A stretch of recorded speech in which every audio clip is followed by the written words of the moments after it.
welcome to Christ Central Church podcast. With me today is Jerusha. Hi, Jerusha. Hello. Thank you for being here. No problem. The great thing about Jerusha is I don't think you can have a conversation with her without laughing. Like, she has this really fun way of looking at life and just seeing the joy in things, which is great. So, Jerusha, why don't you tell us a little bit about yourself? Well, I am Jerusha, and I'm married to Steve. We've been married for 17 and a half years. I had to think about it for a minute. It's been a while. And we have two boys, Aiden and Micah, who both have autism. They are 16 and 14 already. And amongst all of that, you also work Yes, part-time. I work part-time. I work for Sun Life, so it's like an insurance, investments kind of thing, and I just do administrative work. It's fun. Keeps me Awesome. busy. And busy with different things, serving in the church. Yep. And how long have you been part of Christ Central Church? Since 2016. Wow. So a couple of years. Yeah. Yeah. Quite a few years. Yeah. Yeah. It feels like just yesterday. Yeah, that's right. No, that's great. No, it's really great having you and your family here, part of the church. And you've, as we all have, been on a journey. Your journey has had some unplanned chapters. Why don't you tell us a little bit about that? Okay. So I've been a Christian since I was 18. I grew up in a Christian home, but I was very resistant to the preaching and the teaching. And then when I was in university, I became a Christian. And I just did the university Christian life for a while. And then I actually went to Christ Central then, when I was in university for a little while. And then I met my husband and we got married. And then a few years after we got married, maybe 2 or 3 years, 4, I'm not great with time, I found out that I had lipedema, which is, I don't know, the best way to describe it is like a painful fat disorder, which is like the technical term, but it's basically like most people's fat cells are like little teeny tiny peas, and mine are like giant golf balls, and the accumulation of them is like strange, kind of the way that they accumulate. So therefore, it's quite painful to like move around and like sit for too long and stand and all those things. But it was kind of like a slow progression to find out that I had it, because I actually have had it since I was 12, and I didn't really realize. And I just thought I had, was gaining weight or whatever. And so I'd been on like every fat diet you can possibly imagine. I have tried it and failed. And so then I realized, like, after a while, when I had the kids, it was like a surge of hormones, and unfortunately lipedema kind of plays off your hormones. Right. And so it like had a surge of kind of like a supercharge, if you will, of hormones, and then that kind of just wreaked havoc on everything. And so I basically exploded, for lack of a better term. And so after I had Micah, I was just like, I wonder if any of this, what I thought was swelling, will go away. Right. And I turned to find out that it wouldn't, and that was kind of permanent. And so I just felt crushed. Like, I remember coming home from the doctor that day, and just like my mom was there because Micah was just like a little baby, and she was visiting, kind of like helping with newborn stuff. Yeah. And I just went to my room and laid on my bed and sobbed for I don't know how long, because it's a lot. It's a lot, like, emotionally, to think like, wow, like I'm never going to be skinny again. And in the culture that we live in, it's kind of like one of those things that, especially like when I grew up, because I'm in my almost 40s, so when I grew up in the 90s, where like the culture was very like toxic, and like the appearances, you know, like you're either thin or you're not worth anything, you're garbage, and so that kind of still plays in your mind. And then thinking like, I'll never be thin. I've tried all diets, so it was a lot. So I cried. I had a lot of crying going on. I cried in the bathtub. I cried wherever. And so it was this weird mixture of like wonderful mommy moments with a new baby. And then horrible, like, I am worthless, kind of, look at me, I'm terrible. And then that kind of spread out into my walk with God, because I was just like, I felt betrayed a little bit. Like, now what? And it's one of those things where culture says this and God says this, which is another story I'll get to later. I'm getting ahead of myself. But it was just really a hard time. And I basically, like, I went to church one day, not this church, but a previous church. And somebody had said, and I don't think they knew I could hear, but I have really good hearing. And so does Aiden. So, although I don't think he heard them or he didn't understand. Yeah. But they had said something really mean about me and how I looked. And just like I overheard it and I felt crushed. You know, like, so if it, not bad enough looking like this when someone that you thought was a friend in Christ said something mean about me. And I didn't go to church for a whole summer. And like Steve would leave every Sunday with the kids, are you coming? And I was like, nope. And it was just like a really awkward time because never before in my life have I not gone to church. Right. Ever. Right. Yeah. And so in that time, I just kind of was like searching and like wrestling with what to do next, like where to go from here. And I can't say I actually had like a revelation or anything, but eventually I realized like, okay, I have just as much right to go to church as the next person, so I'm gonna go. And so I started going back to church again. And it was just kind of like a roller coaster of emotions, you know. Yeah. Anyway. Yeah. That's a lot. It was. Yes. It was. And to not be able to move on from where you were, you know, and kind of that like, okay, this is not how I expected everything to be. Yeah. I'm constantly in pain. Yeah. You know, and so God, now what? Yes. And so did you feel like there was like a corner you turned, or was it just a... There was eventually. So there was probably a period of like 5 years where I was kind of like in this roller coaster wave. And then I can't even say like there was like one specific event or one specific place in the Bible where I was. It was just kind of one moment where I had a shift of, I don't know if it was like a shift of thinking or whatever, but it was more just like okay, this is what the Lord has planned. I don't know what God's plans are, but I need to trust in His plans, you know. And so I just went with it, and in that there was like a little bit of healing and like freeing in that moment where I'm just like, okay, I'm going to go for it. And then, you know, fast forward another like couple of years, and now this would be like only 5 years ago. We were singing, or maybe I'm not good with timelines, but we had just been starting to sing the song "I Am Who You Say I Am" in church, and I'd never really heard it before, so it was kind of still fresh in my mind. And I was like, you know, humming to myself about the week. And I went out grocery shopping, and someone said something, and I could hear them, and it was like the most devastating, horrifying thing anybody could ever say. And I won't even repeat it because it was just really bad. Yeah. And I was just like stunned silence, like with my grocery cart, like how do I go from here? Like, how do I process hearing that and then like going about my day?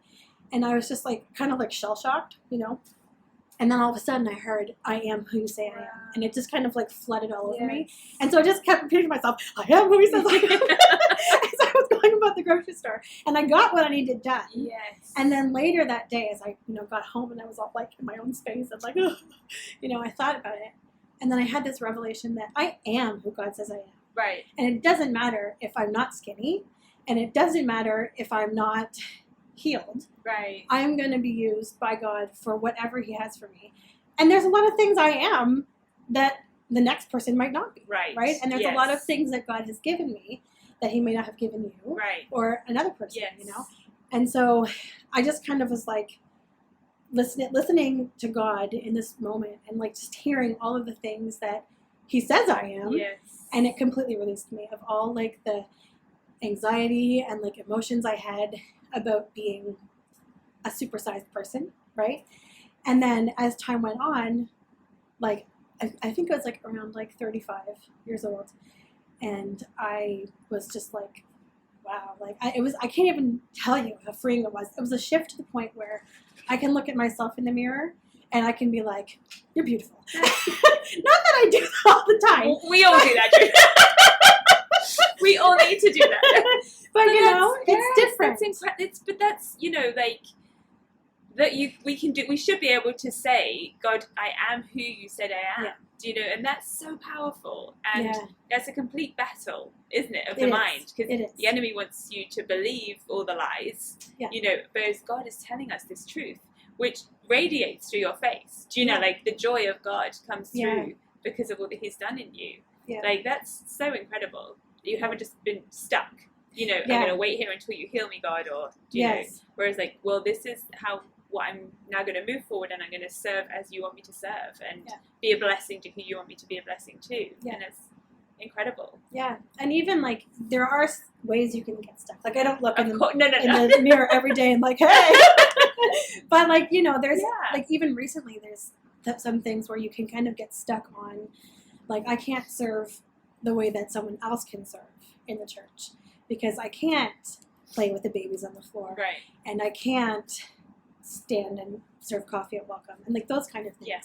But there's other ways that God has gifted me that Absolutely. I can serve. Yeah.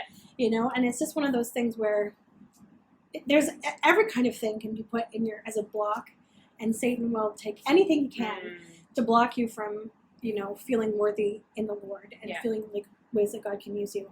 And I've experienced a lot of that because I'm just like, wow. And even though I know I am who God says I am, and He's given me all these things, Yes. the limitations are like this big kind of thing that hovers, and that can steal your joy too. Right. And so I'm okay with how I look, but I also have to be okay with what my body does or doesn't do. Right. And that's another journey, which I'm going through. Yes. But I'll get there. Yeah. That's so great. And like you say, it's a journey, and it's Yeah. a daily. And we all come across different things, don't we? And Yeah. it's how we choose to approach that. Yeah. So, but in the way that you serve, like you lead the middle school group, which I know is a huge blessing to those girls. Yeah, we have fun. And do you enjoy that because of, about your identity in Christ and how you really want to feed into those girls? And Yeah. It's fun because I don't have any girls. yes, But I remember what it was like to be one, Yes. And so you kind of have a heart for that. Because Yeah. It's rough being a middle schooler. Actually, I think I've lived a lot of the middle schooler life into adulthood, but the way people judge you. But it's fun to, be with them, and it's Yeah. fun to kind of like come alongside them and teach them things, and just, Good. I'm surprised at how much they like me. Like, I'm like, They love you. I wasn't expecting that part. Oh. But it's been really fun. I enjoy it. It's really good, really good. And you were going to say something else about what God had done. Yes. What did I say again? You said I'm going to come to that later. Oh yes. Okay. So that was just the part about healing. So I guess with this disease, not only am I really fat, but I also have like a lot of pain, and so walking is difficult. And like in recent years, it's hard for me to walk from like my car to the store. Or if I'm like walking around the store, and COVID hasn't helped because we weren't like going into the store, right? So like before COVID, I'd be like, I'm getting my groceries, and I'd walk all around the store, and I'd be tired afterwards. Yeah. But now, because everybody was doing online grocery orders, and it was great in that time, I found that because I wasn't doing it consistently, it's hard now, Yes. right? And so just like walking hurts, and like if I'm doing laundry, for example, which is a simple thing that all moms do. Like if I bend over too much, it's painful and like that kind of thing. So I've been praying for healing for a long time. And sometimes God doesn't answer, right? And that's hard because you just really want, God to answer you. Yeah. But there was a time where I was just like, why won't you heal me? And I was like yelling to the heavens. But now I know that like God can still use you in the midst of your suffering. Yes. And God can use your suffering to encourage other people. Right. And so I don't know why it does when I'm, bending over the laundry crying because it hurts so bad. Yeah. But maybe it does. I don't know. I've heard Yeah. people say, you're really an encouragement. And that's great. Yeah. That's what Yeah. we want to be. But I did want to say about God's faithfulness in this whole journey that I've had, because it's been a long time. The downside of being in Canada is that things take forever when you're waiting, for diagnosis. Yeah. It took, from the time that I realized at that doctor's office when I had a baby, Micah, who is now 14, I still took another 8 years for me to actually be diagnosed with lipedema officially. And then after that, it took another 3 years to start treatment. So right now, the only way that they can treat it is compression therapy, and the best option is surgery. And so I did the compression, and then I did another thing that's a massage you can do. And so I've done all those things, but each time it's taken a really long time. And the first time when I got diagnosed, I flew to Toronto, And I went to a clinic there, and I was diagnosed by a doctor. And when I was kind of like scrolling through my phone one night, and I said to Steve, "Oh, look, there's a clinic in Ontario that has a doctor. I should go." And I'm like, "Why don't I try and go like around December or January or something?" And Steve said, "Why would you wait? Book an appointment now." Wow. And so I did. Yeah. And the clinic closed in December. So if I had waited, not when I thought, Wow. it wouldn't have happened. Yeah. And then the therapy thing, because I had to go to the hospital. You'll probably remember it was a while ago, but every week, like 3 times a week. Yeah. And it was going to be out in St. John's. And I was thinking, how am I going to do that with little kids in school? And I can't drive, so going all the way out to St. John's. And by the time they finally called me for the therapy, they had a clinic open the week before in Fredericton. The week before. So I was just like, okay. And in the middle of that 3 years, I was like, why is this taking so long, Lord? And like just wrestling with that. Right. And so I've learned God's timing is pretty amazing. Yes. And so now I'm waiting on surgery in California. Oh, wow. And it was supposed to happen before COVID. Oh. And then COVID happened, Yes. so it didn't happen. And now I have to wait again because they want to do it in a hospital instead of in their clinic for whatever reasons. Yeah. And so they're trying to work out the logistics. And so you could get discouraged because it's going to be a while. Like I haven't heard anything for like almost a year already. Yes. And I just kind of I think back and I'm like, wow, look at God's goodness over all of these things, even in just this one area of healing. And then, or, my journey of lipedema. And you can think like, okay, well, this is taking forever. I'm still living in pain. I don't have any answers. Or you could say, who knows? Every single time it's been God's timing has been best case scenario for me. So who knows what could happen when I can finally have surgery. Yeah. Maybe it'll be actually, I shouldn't say maybe. It will be best case scenario. Yeah. So it's just having faith in God. And that you're not just sitting, well, I'm not going to do anything until this has happened. And I think we can often become stuck in our difficulties and think, well, God, hasn't been faithful in this one tiny, or we feel like he hasn't answered our prayers in that one tiny thing. So why would he continue to be faithful? Whereas we realize when we look back, God is always continually faithful. Yeah. So I think that's really encouraging for people who maybe have physical healing, that they haven't received. Whereas God can still use you in the midst of your pain. Yes. And you're right, how encouraging that is to other people. You think, well, if they can have a positive attitude and I just get stuck in this rut all the time, like we can overcome things with God's joy and his assurance to us. Yeah. Why don't you tell us you moved house recently about that really neat story? Yes, it was wonderful. So my brother had moved from Hamilton, Ontario to Hampton. And I remember saying to him, like, you're crazy. I will never move out of this house. And then a couple of weeks after he said that, I was coming up the stairs in our old house. And it wasn't laid out great. It was a split level, so you would open the door and have to go up or down. And the only bathroom in the house was downstairs. And so I was coming upstairs one night, and I was not having a good pain day. And I was just like, I think we have to move. And like as soon as the words came out of my mouth, I was like, did I just say that? Like, what? And then Steve was like, you're crazy. You're never moving. And then a couple of days later, I was coming up the stairs, and Steve just saw me struggling. He's like, we need to move. And then 3 weeks later, we were in a new house. I don't even know how. We had to completely redo, like, paint everything because I love colors, like, really love colors, but not everybody else does. So the realtor's like, paint the whole house gray. And I just thought, how are we going to do that? Yeah.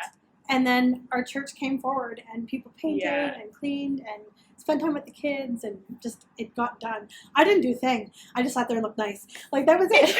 And encouraged. Yeah. Yes, totally. Exactly. But didn't Steve pray, God, He that did. we would move before Christmas? So that night that I was coming up and down the stairs, and I was having a hard time, we went to bed. We always prayed before we could sleep, and he said he'd prayed specifically for a new house before Christmas.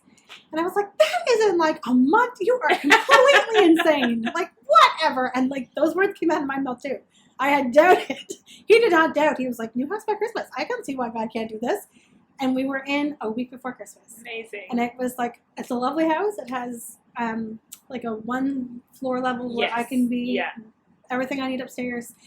And then the downstairs is set up like an apartment. which is perfect for my kids because as they grow into young men who probably will live at home forever, then they can stay and have a spot that feels like their own. Yeah.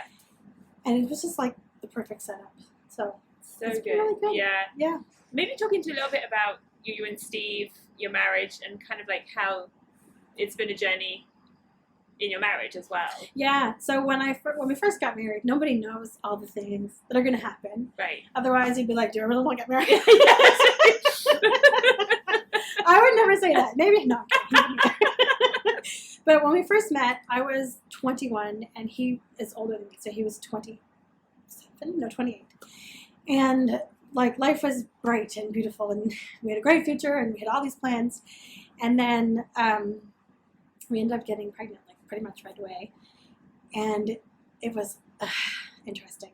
Like people always get shocked when I tell the story because we actually met in January of 2004, and we got engaged in June, and we got married in October of the same year. For no real reason other than why not, right? And then the next year we had Aiden. Yeah. And so, it was basically he got to know me as a crazy hormonal pregnant woman. The poor man, and he still stayed. And then after that, we're not at our best. And then after that, all this lipedema stuff happened, right. you know. And you just don't know what's going to happen when you get married. But then there was a period where it's just like, could anything get any worse? And I'm like, you know, like the kids, we had a really hard time first with the kids because they had autism and we didn't know. And so all these things are happening at school and you're getting all these phone calls about like, your kid did this, you know, and not knowing why. And so we had a number of years where it was like I was diagnosed with lipedema, and then Aiden was diagnosed with autism, and then Mike was diagnosed with autism. And I remember saying to Steve, like, what is next? You know, like what is going to happen next? And then a few years later, I had read a statistic that said that 98% of marriages that have more than one autistic child end in divorce. And we're going on 17 years. Yeah. And people always say, like, why are you still married? Like, what's your secret? Yeah. And I'm just like, oh, the Lord. Yeah. Like, you know, like we realized early on that we needed to depend on the Lord for everything. Like, you can put all your faith and hope into your spouse, but they're not God. No. You know, they're a gift from God, but they are not God. Yeah. And so you kind of have to cry out to the Lord together. Yes. You know, which is what we do. Yeah. But I laugh a lot because laughter is really healing. That's why I laugh all the time, okay? Because I don't know what I'd do if I didn't. You know? Yeah. A joyful heart is good medicine. It's true. Yeah. Yeah. So you're a good team and yeah, we try and we just have compliments. Like I'm really good with some things and he's really good with some things. Yeah. And so we kind of like work well together. Yeah.